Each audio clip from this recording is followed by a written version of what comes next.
Xenophanes was born about 50 miles away from Miletus on the Turkish coast, but got his ass out of there when the place had Persians crawling all over it. After that, he's supposed to wander around western Greece till well over his 100th birthday.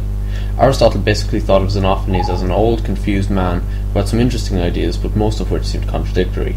The one thing people can be almost certain of about Xenophanes was that he looked at the religious and moral views of the time presented by Homer and Hesiod in their tales of the gods and called absolute bullshit on them.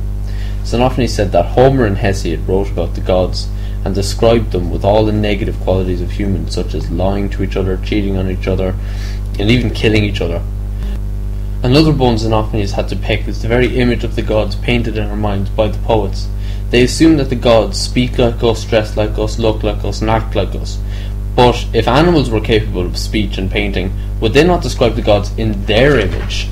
Another point of annoyance for Xenophanes on the gods is how they're supposed to have been born at some point, yet never die.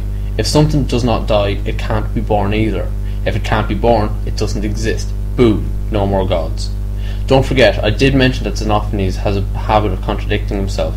A direct quote from a fragment of Xenophanes' writing states, "God is one, supreme among gods and men, and not like mortals in body or in mind."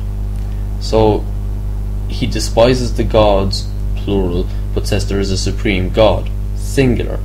This leads a ton of scholars to think that Xenophanes as the first true monotheist, or belief in one God. Let's really confuse things now. Another of Xenophanes' direct quotes is, "For all things come from earth, and all things end up becoming earth."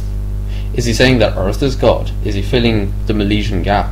Thales says all things are water, Anaximenes says air, Heraclitus says fire, so Xenophanes says earth? Who knows? I don't know. Maybe. Oh, speaking of Heraclitus, he's next.